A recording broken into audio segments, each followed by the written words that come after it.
Furriela, ainda falando sobre esse tema, né, muito tem se falado exatamente, acho que justamente por conta desse conflito, né, levantou aí realmente a questão, né, do quanto as economias elas ficam fragilizadas quando elas são dependentes exclusivamente, né, de um fornecedor, vamos dizer assim, e a questão do fornecimento de energia e de gás fez com que a Europa começasse a pensar nessas alternativas. Inclusive, vou pegar aqui o gancho, que agora há pouco eu estava falando, né, da participação do nosso ministro da Economia lá no Fórum Mundial em Davos, o Guedes. Ele acabou de falar que o Brasil está muito bem posicionado, nós estamos perto da Europa e da América do Norte, se eles tiverem que reconfigurar as cadeias de valor, o Brasil é um candidato, o futuro é verde e digital, nós, Brasil, estaremos lá. Nós já estamos falando com companhias dinamarquesas, espanholas, alemãs sobre energia. Ele fala que o Brasil está condenado a ser um gigante no futuro de energia limpa e barata. Primeira pergunta era saber se você realmente acredita que estamos aptos a ser realmente tudo isso que Paulo Guedes disse.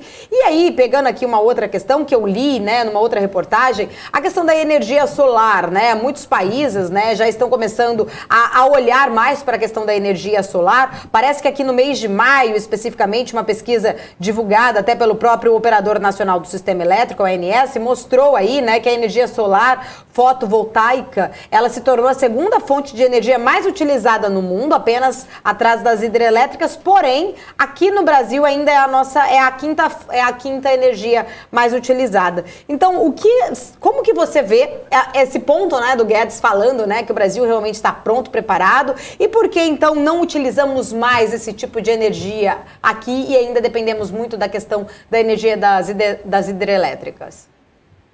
Bom, em relação à fala do Guedes, né, em termos internacionais, é óbvio que faz sentido. O Brasil ele tem total condição de ser um grande produtor de energia limpa. Inclusive a hidrelétrica, mesmo com as críticas que temos, é muito mais vantajosa do que as termoelétricas. A gente queima gás, queima carvão, queima petróleo, né? Então elas, em alguns aspectos, a gente pode considerar como muito mais vantajosa. É um tipo de geração limpa. O único problema é a ocupação territorial. Você tem que inundar regiões enormes para gerar os lagos artificiais e produzir energia. A gente teve isso em várias situações no Brasil, inclusive em Balbina, na usina da Balbina, foi um projeto desastroso. Alagamos uma área enorme e a produção é pífia de energia. Então a gente também tem um contraponto. Mas, de qualquer forma, o Brasil tem total condição. Mas eu acho que, em termos de, para nós próprios, produzirmos energia limpa, o Brasil tem absolutamente total condição. Daqui a pouco eu até comento um pouco as nossas matrizes. Mas, em termos de exportação de energia, a situação fica um pouco mais complicada, porque há um distanciamento. Se nós falássemos de algum tipo de combustível para a produção de energia, o petróleo é o mais famoso deles, né? O Brasil, inclusive, tem aumentado a sua produção por causa do pré-sal, a gente vai colaborar com uma matriz que não é limpa. Em termos de matriz limpa, a exportação de energia por parte do Brasil ainda é uma questão muito complexa, né? Porque nós não temos, como com linhas de transmissão ou qualquer outro meio, exportar energia dessa forma tão prática como ele mencionou, né? A gente pode dar colaboração nacional, o Brasil limpar a sua fonte de energia, o que é uma colaboração enorme para o mundo todo, mas em termos de exportação de energia a questão é mais complexa. E falando um pouco da nossa matriz, né, o Brasil ele investiu muito em energias hidrelétricas num período que nós vamos lembrar aí dos anos 70, que foram as duas grandes crises do petróleo. Nós tivemos em 1973 para 1974 e depois de 1978 para 1979. Qual era o cenário do Brasil? O Brasil, naquela época, era grande importador de petróleo.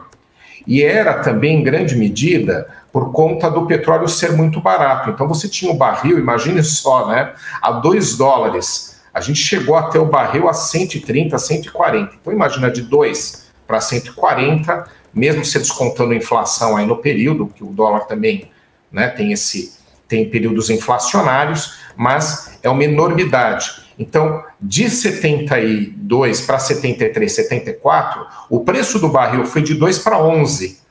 Olha só, quase 6 vezes mais. O Brasil era grande importador. Qual foi a saída brasileira?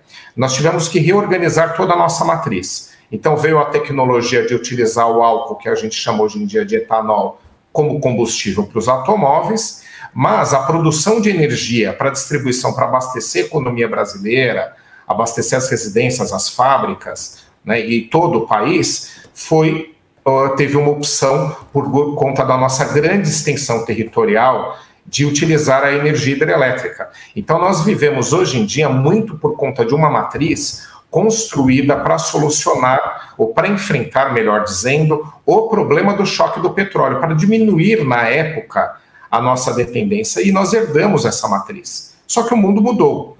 Hoje nós temos um compromisso ambiental que não havia nos anos 70, onde nós fizemos, por exemplo, Itaipu, que é a segunda maior usina hidrelétrica do mundo. Então o Brasil se organizou em outro cenário. E atualmente ele tem agora que partir para a produção de energia limpa, porque há uma série de compromissos internacionais nesse sentido. Então a eólica e a solar, elas entram com grande força. A eólica tem progredido bastante, o governo tem feito vários leilões para que se construam, né, áreas de geração de energia eólica. Ele tem esse tipo de energia tem progredido, mas a solar, que o Brasil também tem muito potencial, e que a solar é, aliás, menos agressiva ainda para o meio ambiente do que a eólica, ainda há um grande desafio. O Brasil ainda tem que investir, mas historicamente eu explico, por conta aí de um período anterior que fez a gente partir para as grandes usinas hidrelétricas, que foram os dois grandes choques do petróleo.